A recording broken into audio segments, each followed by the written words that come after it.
ഈ ദിവസം വളരെ സങ്കടകരമായ ഒരു വാർത്ത കേൾക്കുവാനിടയായി. താൻ പറയുന്നത് അനുസരിക്കാതെ തൻ്റെ മകൻ ബൈക്ക് എടുത്തുകൊണ്ട് പോവുകയും അത് CCTVയിലൂടെ കണ്ട പിതാവ് ഒരു മുഴം കയറെടുത്ത് അതിൽ തൂങ്ങുകയും ചെയ്തു. കയർ പൊട്ടി നിലത്ത് വീണ് തലയടിച്ച് ആ പിതാവ് മരണപ്പെട്ടു പോവുകയും ചെയ്തു.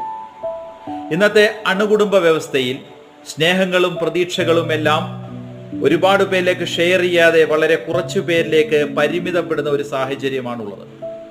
അതുകൊണ്ട് 3 കാര്യങ്ങൾ നിങ്ങൾ ഓർക്കണം.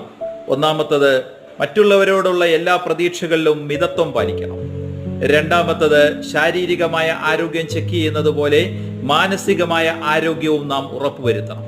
മൂന്നാമത്തത്, നമ്മുടെ സങ്കടങ്ങളും വിഷമങ്ങളും ഇറക്കി വെക്കുവാൻ നമുക്ക് നല്ല ചില കൂട്ടുകാരെയും വേണം. ആത്മഹത്യ ഒന്നിനും പരിഹാരമല്ല എന്ന് നമ്മളെ ഓർമ്മിപ്പിച്ചുകൊണ്ടേയിരിക്കണം.